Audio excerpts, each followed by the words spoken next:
अस्सलाम वालेकुम।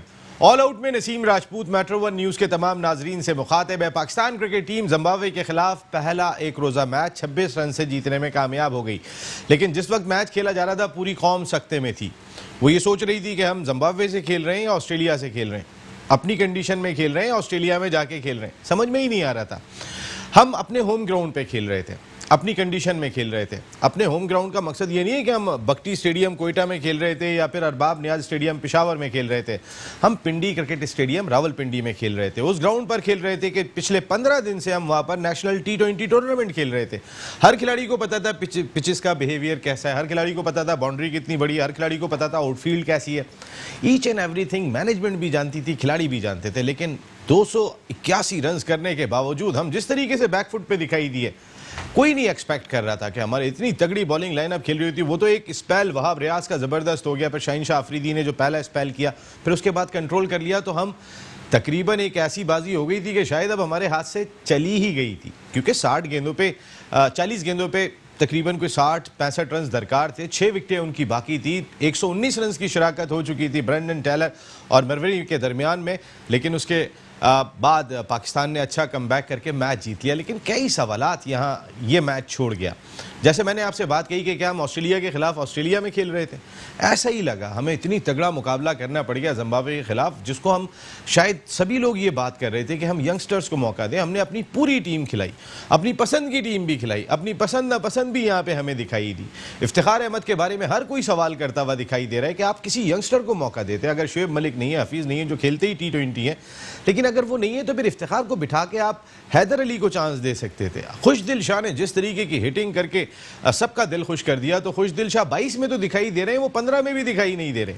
15 में कौन दिखाई दे रहे हैं? उस्मान कादिर दिखाई दे रहे हैं। उस्मान कादिर के बारे में सईद अजमल ने बात कही, जो मैं आपको आगे सुनवाऊंगा। खुद सईद अजमल जो मिसबाह-उल-हक के दोस्त हैं, वो ये बात करते हुए दिखाई दे रहे हैं कि दोस्ती में जो है वो आपने उस्मान कादिर को शामिल कर लिया। तो ऐसी बहुत सारी चीज़ें हैं।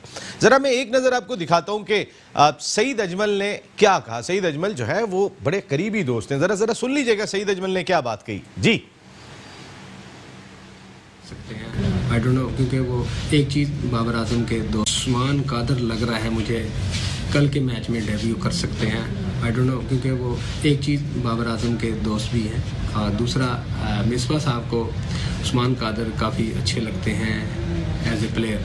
वैसे दूसरी बात नहीं है, एज ए प्लेयर की बात कर रहा हूँ। ये वो खिलाड़ी कह रहे हैं, ये वो खिलाड़ी बात कर रहे हैं कि जिनको मिसबाह-उल-हक बहुत अच्छे लगते हैं और वो मिसबाह-उल-हक को बहुत अच्छे लगते हैं। ये उन्होंने बात कही कि उस्मान कादिर चूंकि डेब्यू कर सकते हैं, वो दोस्त हैं बाबर आजम के, तो यहाँ दोस्तियाँ निभाई जा रही हैं। वो गरीब है जाहिद महमूद, जो दादू का लड़का है, जिसने सिदरन की टीम को फाइनल में पहुँचा दिया।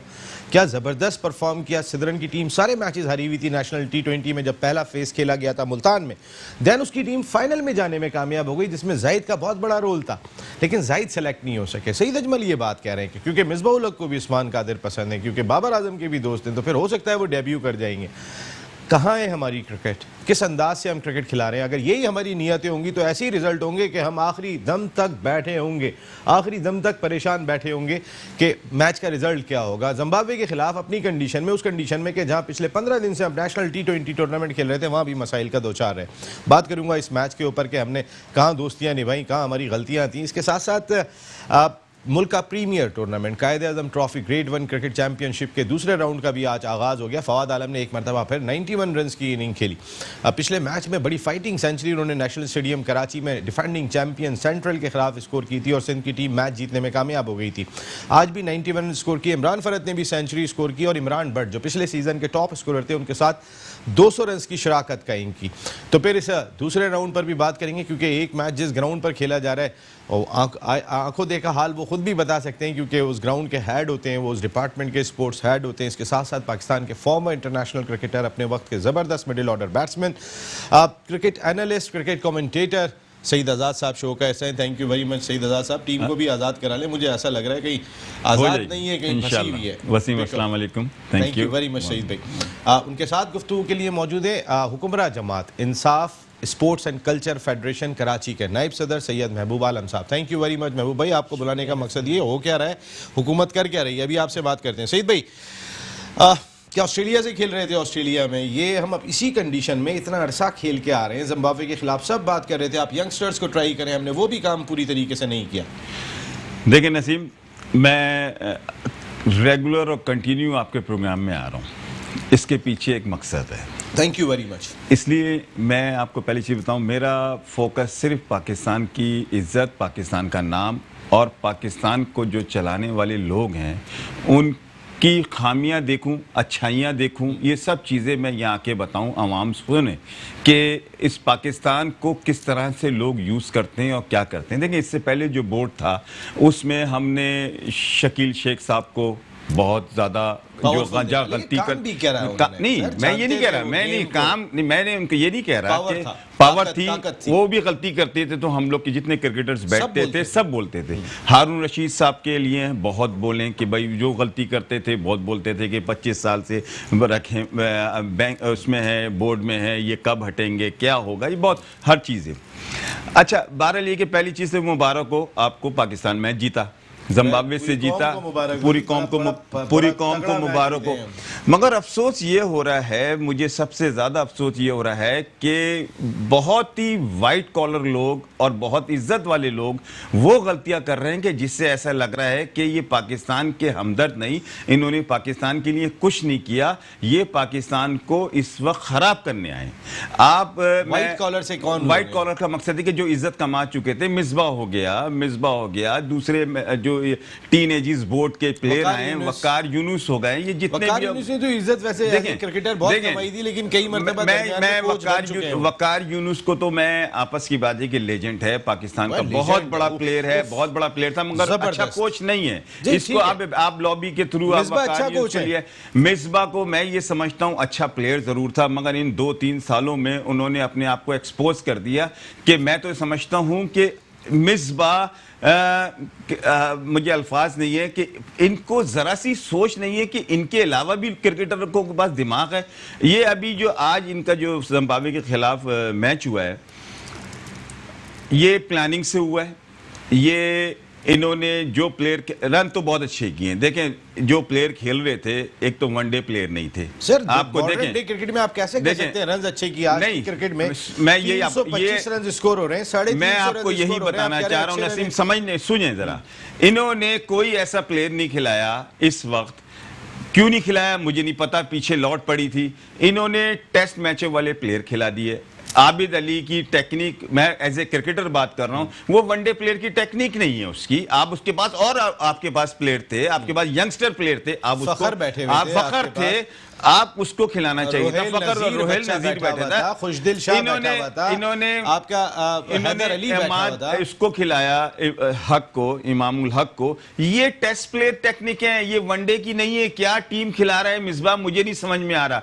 सबसे बड़ी चीज देखें, आपने मुझे एक बात है, इसने फहीम अशरफ को खिलाने का कोई तुक ही नहीं बनता। इससे अच्छा कोई यंगस्टर, इससे अच्छा आप इसी को खिला देते जिसका भी अपना ये स्पिनर भी कितने लड़के थे। ये कौन सी टीम खिला रहे हैं, कैसे खिला रहे हैं? जिम्बाब्वे के खिलाफ भी ये लाइकिंग करेंगे, ये पाकिस्तान के बारे में नहीं सोचेंगे। नसीम, बहुत मुश्किल है अब ये बोर्ड मेरे ख्याल में आगे चले। न्यूजीलैंड, आप मुझे एक बात बताएं, मुझे सिर्फ एक छोटी सी बात बता दें। एक बैट्समैन खेल रहा है इफ्तिखार, उसको आप विकेट कीपर से पीछे भेज रहे हैं, ये तो लाइकिंग नजर आ गई ना। तो ये विकेट कीपर को क्या डॉन ब्रैडमैन बनाना चाह रहे हैं? क्या चाह क्या? वो बहुत अच्छा लड़का है, बहुत अच्छा प्लेयर है।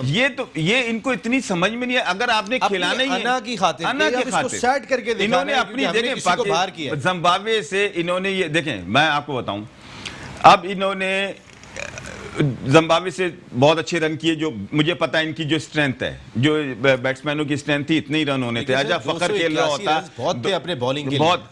आज जो बॉलिंग खिलाई थी, मैं कहता हूं पाकिस्तान की बेस्ट बॉलिंग खिलाई थी, मगर ये करवाए गए हैं। आपको बता दूं, फाइटिंग स्पिरिट इन्होंने अगली टीम में एक आध चेंज करेंगे, यंगस्टर को नहीं खिलाएंगे। ये जाहिर ये करेंगे कि इस बड़ी अच्छी टीम आई है, बहुत अच्छी टीम आई है, और हमें फाइट देगी। इन्होंने दोबारा यंगस्टर को चांस नहीं देना। एक आज जो आखिरी मैच में ये 2 मैच जीत जाएंगे, ये 2 मैच अगर ये जीत जाएंगे इंशाल्लाह जीत जाएंगे, इसलिए कि जिम्बाब्वे की ऐसी टीम नहीं है। फिर आखिर में जो इन्होंने जैसे अभी उस्मान कादिर को खिला देंगे, आखिर में एक आध यंगस्टर खिला देंगे। ये बहुत छोटे दिल के लोग हैं। देखिए मिसबाह हमें फ्यूचर क्या तैयार कर रहे हैं? सही भाई, मुझे तो बैकअप दिखाई नहीं दे फ्यूचर रहा। नहीं छोड़ दें आप। मिसबाह की कप्तानी में उठा के देख लें आप, विनिंग देख लें, लूजिंग देख लें, ड्रॉ देख लें। विनिंग ज्यादा नहीं है, लूजिंग भी नजर नहीं आएगी, ड्रॉ वो एग्रेसिव कप्तान नहीं है, अप्रोच नहीं है, वो छोटे दिल का आदमी है, वो टीम, वो कभी फाइटर नहीं है, वो फाइटिंग नहीं करेगा। हाँ, इस नजरिए से मिसबाह बहुत अच्छा है कि जिस टनोर में उनका करैक्टर बहुत अच्छा है, शरीफ आदमी है, समझदार आदमी है, किसी एलिगेशन में नहीं है, किसी एलिगेशन में नहीं है। इसके अलावा यहाँ पे कोई मौलवी साहब लाके बिठा दें, शराफत क्या अब फ्लॉप हो गया, अब फ्लॉप हो गए। देखिए जिस टनोर में मिसबाह आया था कप्तान में, फिर आपके हर प्रोग्राम में कहता हूं, उस वक्त पाकिस्तान का पूरी दुनिया में नाम बदनाम हुआ था। आपका कप्तान पकड़ा गया था सलमान बट, आपका आमिर का केस हुआ था, आसिफ का केस हुआ था, आपकी पूरी की पूरी टीम ब्लैकलिस्ट हो गई थी जब इसको कप्तानी मिली थी। इसके बाद इसने 2010 से लेकर 2016 तक जो कप्तान टीम को संभाला, उसका लोग दुनिया में ये जाहिर कर दिया कि पाकिस्तान एक अच्छी टीम है और अच्छे मुल्क की टीम है। ये चीज तो क्रेडिट जाता है मिसबाह पे। इसमें ऐसा नहीं है कि मिसबाह, मगर मुझे मिसबाह पे बात करिए, दोस्ती यारी। महबूब आलम साहब, मैं आपसे ये जानना चाहूँगा, आप हुक्मरान जमात से भी ताल्लुक़ रखते हैं, वैसे इमरान खान साहब की कितनी दिलचस्पी है अभी क्रिकेट में? फंसे हुए बहुत है ज़्यादा। जी नसीम भाई, इमरान खान साहब की जैसे कि आपको पता है कि आजकल वो जिस कैलिबर की पॉलिटिक्स कर रहे हैं, उन्होंने सारे इदारों को अपने काम के लिए छोड़ा हो। क्रिकेट के लिए पीसीबी है, पीसीबी की अपनी जिम्मेदारियां हैं, वो अपना काम जिस तरीके से चलाते हैं, उनको खान साहब ने पूरा एक इख्तियार दिया हुआ है कि जिस तरीके से वो क्रिकेट को देखें, अपने हिसाब से क्रिकेट को चलाएं। तो अब इसमें अब क्रिकेट पीसीबी को देखना पड़ेगा कि उनको क्या कमी है, क्या उनकी खामियां हैं, कैसे। आपने कल का मैच देखा, आपको क्या लगा? देखें नसीम भाई, सबसे पहले मैं आपको ये बताता जाऊं कि कल के मैच में मुझे ऐसा लगा कि देखें मोर देन 150 डॉट्स खेली गई हैं। 154 डॉट्स। yes. अब अगर आप देखेंगे अगली जो 280 रन हमने कितनी बॉल्स में बनाए। Good point. और दूसरी बात यह है कि देखें अभी मेरे हिसाब से जो मिसबाह हो गए, कोच हो गए, जो मैनेजमेंट हो गई, वो इस टाइम पे किसी भी प्लेयर को, मेरे को ऐसा लगता है कि सही से बैकअप नहीं करती है। अगर आप देखें इस टाइम पे भी इतने ज़्यादा वनडे मैचेस खेलने के बाद, ऐसी परफॉर्मेंस के बाद भी हर प्लेयर अपने लिए रन करता हुआ दिख रहा है, कोई भी टीम के लिए नहीं कर रहा है। अगर आप क्या नाम है एक रन आउट देखें जो क्रूशल हुआ, वो दोनों अपने आप को बचा रहे हैं कि मैं बच जाऊं, दूसरे को नहीं बचा रहे थे हम। अगर रिजवान को आप देखें, उन्होंने इतनी सेल्फिश इनिंग खेली। कम से कम आपको प्लेयर्स को बैकअप करना चाहिए कि भाई आप और कैसा करेंगे, रिजवान को कैसा बैकअप करेंगे? कुछ नहीं हो रहा, आप अपनी नेचुरल गेम खेलें, आपकी जो एबिलिटी है, आपकी जो क्रिकेट है, आप उसके ऊपर जाएं, अपना पूरा नेचुरल गेम करें। हम आपके साथ हैं, हम आपके प्लेयर। हम साथ होते हैं ना तो मैम साहब, हम ये कहते हैं कि भाई तुम जाओ जरा खड़े रहो और अपने रन दिखाओ। जब हम साथ होते हैं ना तो हम ये सपोर्ट कर रहे होते हैं, हम ये नहीं कह रहे होते इस वक्त कंडीशन क्या है, जाओ जाके अपने रन कर लो, 30-40 रन कर लो ताकि टीम को सपोर्ट हो जाए। ये इस तरह भी सपोर्ट होती है। आप जब सपोर्ट करने पे आते हैं, देखिए ना आपने किस तरीके से, आपके सामने सरफराज अहमद एक बड़ी जिंदा मिसाल है, मार्जिन से नंबर 1 टीम बना के तो रखा था ना T20 की, बाकी आप हटा देते चलो, लेकिन उस टीम को तो आपने कहाँ पे लेकर आ गए हो, दोबारा से 4 नंबर पे आ गई। नसीम भाई आपकी बात बिल्कुल ठीक है। अभी जैसे आप हम हर प्रोग्राम में आप फ्यूचर की बात करते हैं, जब हमने फ्यूचर देखना है, हमने आगे अपनी क्रिकेट देखनी है, तो हम जो हो गया बस हो गया, उसको हमने क्विट कर देना। अभी हमारा फ्यूचर प्लान, हमारे को ऐसा लगता है कि बाबर आजम ऐसा प्लेयर है जो तीनों फॉर्मेट में उसकी पक्की जगह बनती है, उसको कप्तान बनाया, ये एक अच्छा डिसीजन है। पूरे वर्ल्ड में जो है ये आप देखने, ज़्यादा प्रेशर नहीं आ जाएगा। नसीम भाई आप देखें पूरे वर्ल्ड में इस टाइम पे जितने भी कप्तान हैं, सारे के सारे मैच विनर हैं, जो टीम के बेस्ट परफॉर्मर हैं उन्हीं को कैप्टन बनाया हुआ है। ये एक अच्छी अप्रोच है। अगर कोहली पहले देखें, कोहली अगर पहले कप्तान अभी बना है तो फिर महेंद्र सिंह धोनी कितने अरसे कप्तान रहा, उसके अंडर में खेला। बाबर ने इतनी क्रिकेट नहीं खेली अभी जितनी कोहली खेलने के बाद कप्तान बना था। केन विलियमसन की मैं बात करता हूं तो फिर ब्रेंडन टेलर पहले ब्रेंडन मैकलम कप्तान थे काफ़ी अरसे, फिर विलियमसन को दिया गया था। जी बिल्कुल, आप जिसकी मिसालें दे रहे हैं, आप ये देखें, आपने उसके कोहली के पीछे धोनी कप्तान, बाबर के पीछे सरफराज कप्तान, सरफराज की खुद इतनी परफॉर्मेंस डाउन हुई है जिसकी वजह से और कोई ऑप्शन नहीं बनता है। आप देखें नेशनल T20 में उनकी परफॉर्मेंस का मोराल देखें, इवन कि आप जब किसी का मोराल गिरा देते ना महबूब भाई, तो फिर उठाना बहुत मुश्किल है। जो आप बैकअप की बात कर रहे थे ना, जिसको बैकअप कर रहे होते हैं उसका मोराल डिफरेंट होता है, जिसकी टांगे खींच रहे होते हैं उसका मोराल ऑटोमेटिकली, इन्होंने ड्रेसिंग रूम नेशनल टीम का शेयर किया है, ये बता सकते हैं कि किस तरीके से बैठना पड़ता था। जी अच्छा ये भी आ गए हैं, भी अच्छा ये भी ऐसे देख रहे हैं, और जिस तरह एक यंगस्टर को देखते हुए जाते हैं, आपको नहीं पता, अगर जो नहीं चाहिए वो नहीं चाहिए, उठता है वही चैंपियन कहलाता है। यही मौका था, अगर जब ये गिरे थे सरफराज, इनको चाहिए था एक ऐसा अपनी परफॉर्मेंस से जवाब देते। चलें इनकी परफॉर्मेंस देखते हैं, लेकिन एक शख्स के जिनकी परफॉर्मेंस हमेशा से 1 2 3 रही है, हमेशा से खुल के बात करते हैं, डंके की चोट पे बात करते हैं, हक और सच की बात करते हैं, कोई और नहीं अब्दुल गफूर साहब नहीं, साजिद खान साहब हमारे साथ हमारी शो की जान मौजूद है। अस्सलाम वालेकुम साजिद भाई।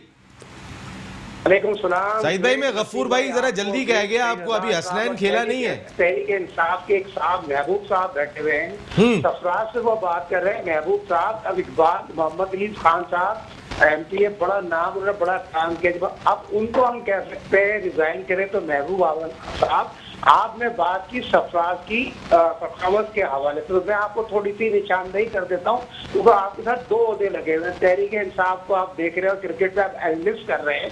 सरफराज की ओडीआई में 2020 में ऐसी कारकर्दगी पाकिस्तान में है जो मिसाल के तौर पर आप उस पर बहस कर सकते हैं, वो बाहर नहीं हो सकता। और मिसाल के तौर पर वो सिस्टम में नहीं आया कारीगरों के, जिसकी वजह के साथ मेरिट का कत्ल किया गया। सरफराज पाकिस्तान का वो सतून है जिसने पाकिस्तान की टीम को खड़ा किया। तो मिसबा क्या कारीगरों के सेटअप में? देखिए बात वही है ना, 2019 वर्ल्ड कप की बात करें ना, सिस्टम की बात करें, नसीम भाई सिस्टम की बात हो रही है। मैं सिस्टम की नहीं, मैं ही कह रहा हूँ, आपने कहा कि सरफराज कारीगरों के सेटअप में नहीं आए, तो इसका मकसद ये हुआ कि जो इस वक्त मौजूद है वो सब कारीगरों के सेटअप में, आप ये बात कह रहे हैं। मिसबा उल हक हो गए, वकार यूनुस हो गए ना, नसीम भाई आप देखें, नसीम भाई आप सही जजाद में जो बात की, क्या खूबसूरत गुफ्तगू की। आप देखें फहीम अशरफ कैसे आते हैं, कैसे टीम में सेटअप कर लेते हैं। आप पाकिस्तान PTV पे आप बैठ के लॉबी बनाते हैं, पाकिस्तान के मौजूदा चीफ सेलेक्टर हेड कोच उससे सवाल करता है, उसमें कोई तंकीद नहीं करता, उस पर मिसबा से बात की जाती है, उसमें कोई बात नहीं कर रहा था। लॉबी बनाई जा रही है मोहम्मद वसीम भाई, नेशनल 2020 में वो कोच फिरौन बने हुए थे, वो और मसरूफ, वो समझ रहे थे हम नेशनल 2020 जीत जाएंगे। बात ये होती है लॉबी बनाओ, जब पाकिस्तान की पूरी लॉबी बनाओ, नेशनल टीवी है, पूरे पाकिस्तान के लड़कों की लॉबी बनाओ। आप शदाब की लॉबी बना रहे हैं, आपको शदाब पसंद है भाई, पिंडी से बाहर निकलो। पिंडी के अलावा भी दूसरे सेंटर में क्रिकेट खेली जाती है। मैं बड़े अफसोस से कहना पड़ेगा, मेरे दोनों दोस्त, एक साबिक कप्तान, एक वर्ल्ड फास्टेस्ट बॉलर है। तो बात ये होती है भाई, हक और सच की बात करो, मैं बात करता हूँ मेरे की। महबूब आलम साहब, बात ये हो रही है सरफराज पाकिस्तान की हिस्ट्री है, उस जैसा नेमल बदल क्रिकेटर न आ सकता न आएगा। सच्चा इंसान है, आप बात कर सकते हैं। साजिद साहब, मैं आपको देखें, सुने नेशनल 2020 की आपने बात की, नेशनल 2020 में बात ये होती है पाकिस्तान में मेरिट पे खेल कौन रहा है, पहले आप मुझे बताइए। नेशनल 2020 में आजम खान, मोइन खान का बेटा, पावर हिटर, उसने प्रूव किया पाकिस्तान की क्रिकेट में एक वाइट बॉल का प्लेयर है। आप देखें यहाँ होती है बात, दानिश ने प्रूव किया वो पाकिस्तान का फ्यूचर है। पाकिस्तान में आप बात करें मेरिट की, अगर मिसबा और वकार मेरिट पर अगर रह गए तो पाकिस्तान क्रिकेट का अल्लाह हाफिज़ है। क्यों आपका ताल्लुक तहरीक इंसाफ है, मैं फैसल जावेद का नाम लेना जरूरी समझूंगा, जो आपके सेनेटर है, क्रिकेटर लवर है, और वो पाकिस्तान में क्रिकेट की बेहतरी के लिए काम करना चाहते हैं। महबूब आलम साहब, ऐसे लोगों की बात करें जो हक और सच के लिए खड़े हो सकते हैं, जो लड़ सकते हैं खिलाड़ी के लिए, और उन्होंने हमेशा आड़े हाथों लिए। आमिर की बात करूं, वहाब की बात करूं, उसने हमेशा सरकार को सपोर्ट किया। क्यों किया? वो क्रिकेट समझते हैं। साजिद साहब, अच्छा चले जरा महबूब भाई की भी बात सुन ले। साजिद साहब देखें, मैं आपको बात करूंगा, मैं परफॉर्मेंस की बात कर रहा हूं। देखें, अगर आपने खाली ये पिछले मुर्दे खोदने, तो मकसद ये है कि आप इस बात को देखेंगे स्टीवा हो गया, रिकी पॉन्टिंग हो गया, इवन के इमरान खान हो गया, सब बहुत बड़े कप्तान थे, इवन के धोनी हो गया। जब उसे लगा कि उसकी परफॉर्मेंस डाउन होने लगी, वो कप्तानी से इस्तीफा हुए। टीम जब हमने रिटायर खाली हुए ना, देखें रिटायर साजिद हुए साहब, तो हमने खाली कप्तानी नहीं करवानी है, हमने परफॉर्मेंस करवानी है। जो बच्चा मेरिट पे आता है, खेलता है, परफॉर्म देता है, मोस्ट वेलकम पाकिस्तान टीम में। ठीक है, सरफराज का एक टाइम था, उसका मोरल हाई था, उसने अच्छा खेला है, पाकिस्तान को सर्व किया है, हम अप्रिशिएट करते हैं।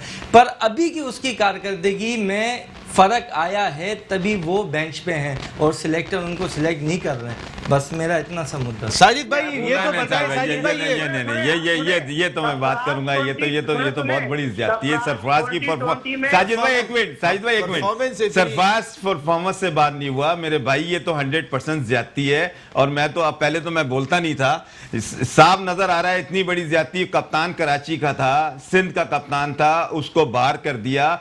अगर ये फेयर होते तो सिंध के 2-3 लड़के ले लेते हैं ना पाकिस्तान टीम में यार। ये तो खास तौर पे इन्होंने आजम के अलावा दूसरी चीज नहीं, आजम खान के अलावा एक बात बताऊं, अभी कायदे आजम सरफराज के साथ बहुत लास्ट मैच चल रहा है, आप उसको देखें। जब इवन के सिंध जीत गया, सरफराज का अपना बैटिंग ऑर्डर बनता था, उन्होंने अपने आप को पीछे कर लिया, बैटिंग पे नहीं आए। नहीं तो आप क्या मिसाल देंगे? नहीं, मेरी बात सुनो, मेरी बात सुने, अगर एक कप्तान अपने आप को सर प्रूव करे ना, ये बड़ी गर्मा गर्म गुफ्तगू है, इस गुफ्तगू का मैं थोड़ा सा मेरी उनसे कोई जाती दुश्मनी नहीं है। देखिए सबकी अपनी राय, नहीं सरफराज देखें, अब मैं आपकी राय बिल्कुल सही है, मगर मैं एज ए क्रिकेटर बात कर रहा हूँ। सरफराज की तो अब बात करना फजूल है, उसको खत्म करना था, कर दिया। आपको पता नहीं है, खत्म कर दिया उसको। अब वो रन नहीं करेगा, वो ना कम बैक करेगा, ना कम बैक करेगा, वो ना वो कम बैक करेगा, ना वो रन करेगा। अच्छा चले मैं आपको सिर्फ एक बात बताऊं, आप सिर्फ इससे एग्जांपल ले लें। टेस्ट टीम का कप्तान हटाया सरफराज को, आपने अजहर अली को लगाया। अभी आपके इस फैसले में इतनी पुख्तगी नहीं है, आप फिर हटाने की बातें कर रहे हैं। बाबर आजम को जब आप तीनों टीमों की कप्तानी दे देंगे, उसके बाद पता चलेगा। देखें कोहली के इर्द गिर्द शेखर धवन, वो जो रोहित शर्मा, रकेल, राहुल और पूरी बैटिंग है। बाबर क्या करेंगे ये देखना होगा, क्योंकि आगे पीछे इतनी बड़ी सपोर्ट नहीं है। ये क्रिकेट बोर्ड को देखना था कि एक खिलाड़ी अगर परफॉर्म कर रहा है और उसके आगे पीछे इतनी सपोर्ट भी दिखाई नहीं दे रही है, तो एटलीस्ट उसको अभी परफॉर्म करने दो।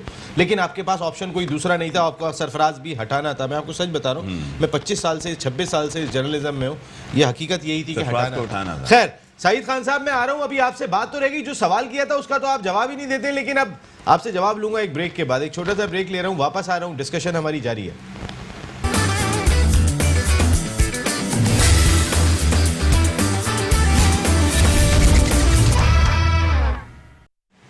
ऑल आउट में नसीम राजपूत मेट्रो 1 न्यूज़ के तमाम नाज़रीन को एक मरतबा फिर खुशामदीद कहता है। 26 रन से पाकिस्तान जिम्बाब्वे के खिलाफ पहला ओडीआई मैच जीतने में कामयाब हो गया। जो वर्ल्ड इंटरनेशनल क्रिकेट काउंसिल की जो लीग है उसका भी हिस्से हैं ये तमाम मैचेस, तो बहुत ही इंपॉर्टेंट मैचेस हैं। कल पाकिस्तान क्रिकेट टीम अपना दूसरा मैच खेलेगी जिम्बाब्वे के खिलाफ, लेकिन पहले मैच में जिस तरीके से जिम्बाब्वे ने फाइट की थी और हम अपनी पूरी टीम खिला रहे थे, हमने कोई चेंज नहीं की थी। आज भी पाकिस्तान ने जो दूसरे एक रोज़ा मैच के लिए 15 रुकनी टीम का ऐलान किया है, उसमें हारिस सोहेल शामिल नहीं है, क्योंकि इंजरी की वजह से, जिन्होंने ज़बरदस्त बैटिंग भी की थी, टॉप स्कोरर थे पाकिस्तान की जानिब से पहली इनिंग में, तो वो मैच का हिस्सा नहीं होंगे। उनकी जगह हैदर अली को शामिल किया है। हैदर अली ने जिस तरीके से परफॉर्म किया, क्या जिम्बाब्वे के खिलाफ भी हैदर अली 15 रुकनी टीम में जगह नहीं बनाते? आपने सुन लिया होगा सईद अजमल ने जो बात कही थी। सईद भाई, बहुत बड़ा पैगाम सईद अजमल दे के गए थे। बिल्कुल, मेरा ख्याल है इससे बड़ा पैगाम हो नहीं सकता कि हम अपनी नीयतों की वजह से इन मुश्किलात से निकल नहीं रहे। देखिए नसीम, पहली चीज़ तो मुझे कल इतना अफसोस हो रहा था पाकिस्तान का जब मैच देख रहा था। मैं कह रहा था कि यार ये कितने अरसे के बाद ऐसा हुआ है कि कप्तान भी नया, उसके बाद पूरे की पूरी 11 की टीम वहाब रियाज को मिला के ऐसी लग रही थी कि किसी का भी पक्की सीट नहीं है। सर महबूब भाई ने एक बड़ी अच्छी बात कही कि हर कोई, सईद भाई आपको नहीं लगा, अपनी जगह के लिए खेल रहे हैं, मगर पाकिस्तान की टीम आप देखो नसीम, ये आप अंदाजा लगाओ, अगर आप टेस्ट मैच की टीम ले लो, टेस्ट मैच की टीम देखो, तो आपको खूबसूरती क्या नजर आती है? आपको खूबसूरती नजर आती है अजहर अली, शफीक, असद शफीक, बाबर आजम, 4 5 6 लड़के ऐसे नजर आते हैं कि इनको कोई रिप्लेस नहीं कर सकता। That is class, country class कहेंगे इसको, कि यार ये 6-7 दुनिया के बेहतरीन प्लेयर हैं। लेकिन ये भी ऊपर कभी से ए क्लास से बी क्लास, कभी सी क्लास कल हो की जाती है टीम को मैं देख रहा था कि इतनी ज्यादा इन लोगों ने, सिलेक्शन कमेटी ने और पीसीबी ने इस हद पे पहुंचा दिया, जो कप्तान था वो नो डाउट प्लेयर बहुत बड़ा था, कि उसका भी नजर आ रहा था जैसे अनाड़ी कोई कप्तानी कर रहा है, जिसने जिसे कहते हैं ना 250 से ऊपर रन जिम्बाब्वे के करा दिए। आपके पास टॉप बॉलर्स थे, आपके पास टॉप बॉलर्स, आप टॉप बॉलर्स के आप क्या समझते हैं कि वहाब रियाज क्या ये सिखा रहा होगा, बता रहा होगा क्या उन किसको, बाबर आजम? मैं सिर्फ मेरी बात सुन लीजिएगा, वहाब रियाज को कोई समझा सकता है अब इतनी क्रिकेट खेलने के बाद? ठीक है, आफरीदी इतना मैच्योर बॉलर हो गया, मगर जब कप्तान की पावर नहीं होती, कप्तान का कोई दिमाग नहीं होता, कुछ नहीं होता, हर आदमी अपनी मेले में होता है ना। बैट्समैन कॉन्फिडेंस, पीछे से कोच का भी पता है कि कोच किसको खिलाना चाह रहा है, किसको ड्रॉप करना चाह रहा है। माहौल, पैथेटिक माहौल जिसे कहते हैं टीम का और अप्रोच का, पाकिस्तान के नाम का, मैं तो कहता हूं कि पाकिस्तान के नाम को इन्होंने इतना नीचे कर दिया इस मैनेजमेंट ने, मिसबा और वक्कार ने। कोई प्लेयर ही आगे मुझे फ्यूचर नजर नहीं आ रहा कि पाकिस्तान का नाम रोशन करेगा। और जहां तक रही बाबर आजम की, मैं तो दुआ करता हूं कि इसको कप्तानी से हटाओ इसको, और इससे रन करवाओ, इसको वर्ल्ड क्लास बना दो, एक परमानेंट प्लेयर नजर आ रहा है, इसको वर्ल्ड क्लास प्लेयर बनाना था। इस टीम के साथ जो टीम के 6 प्लेयर कंफर्म ना हो, 5 प्लेयर कंफर्म ना हो, उसका कप्तान भी कुछ नहीं करता मेरे भाई। सईद भाई, इनको कौन समझाए? अगर यही वाली बात ना महबूब भाई, आप एक नजर देखिएगा, जब बाबर आजम कैप्टन नहीं था उसकी परफॉर्मेंस देख लीजिएगा, और कप्तान बनने के बाद उसकी परफॉर्मेंस देख लीजिएगा। जो हम बात कर रहे हैं आपको समझ में आ जाएगी। साजिद खान साहब, ये क्या आपकी टीम क्या ऑस्ट्रेलिया के खिलाफ ऑस्ट्रेलिया में खेल रही है, क्या जिम्बाब्वे से खेल रही है? पूरी टीम खिला रहे हैं। हम यंगस्टर को कहा था खिलाएंगे, वो भी नहीं खिला रहे। तो क्या कर क्या रहे?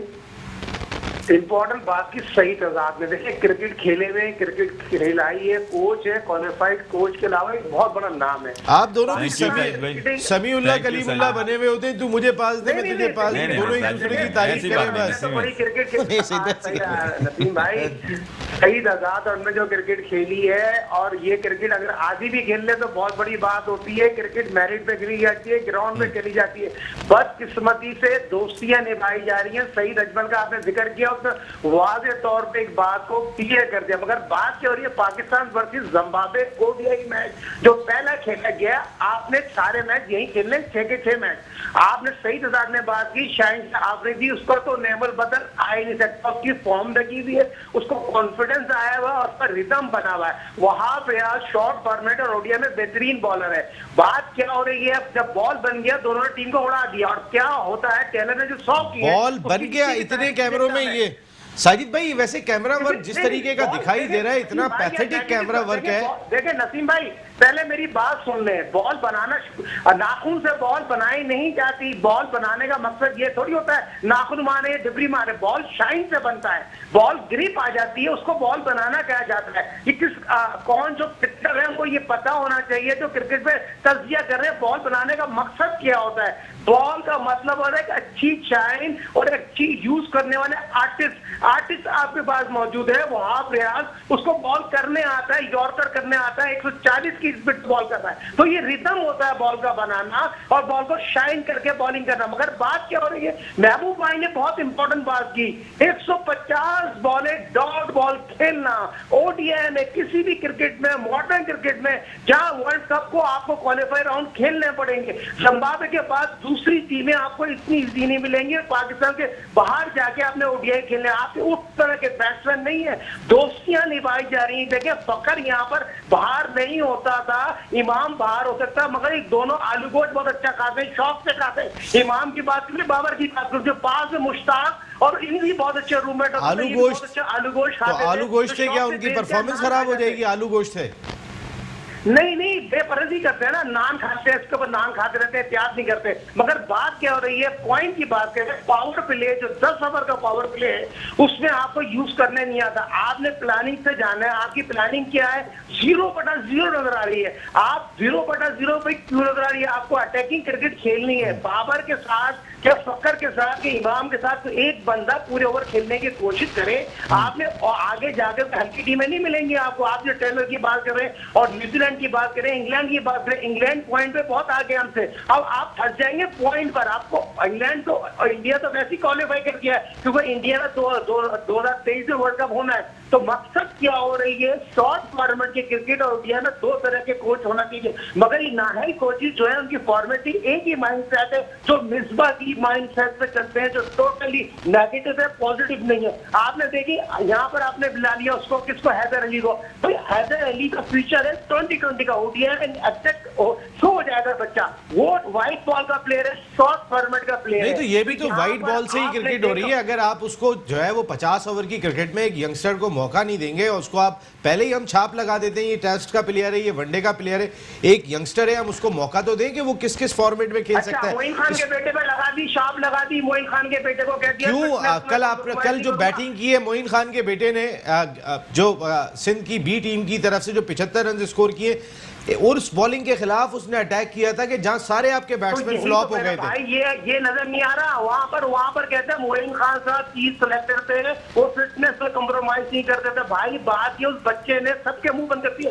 शाहिद खान साहब मैं असल में देखें अभी इस वक्त तो जो आपने तो एक तो टीम में नहीं लिया आजम को, जो होना चाहिए था, जो नेशनल T20 खेला था, ज़ाहिर पावर हिटर जिस तरीके का वो दिखाई दिया था। मैं आता हूँ आपके पास, लेकिन आपके पास खुशदिल शाह मौजूद है, महबूब साहब, आपके पास हैदर अली मौजूद है, आपके पास अगर मैं देखता हूँ तो एक अब्दुल्ला शफीक आप लेकर आए कि भाई वो परफॉर्मेंस करके आए, उसके बावजूद आप जो है वो सिर्फ अपने सीनियर्स पे ही खेल रहे हैं। अगर यहाँ भी मौका नहीं देंगे, यहाँ भी ट्राई नहीं करेंगे, तो आपको कैसे पता चलेगा? आप तो अपनी पसंद के लोगों से यहाँ रन करवाना चाह रहे हैं कि जिम्बाब्वे के खिलाफ हर कोई परफॉर्म कर लेगा, न्यूजीलैंड ले जाने में आसानी हो जाएगी।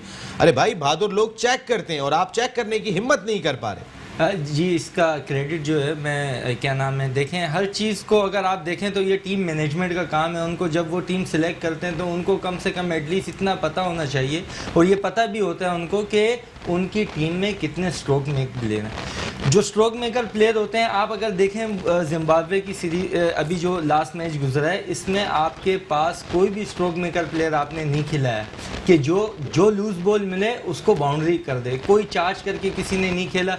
ये एक बहुत ही नेगेटिव पॉइंट था।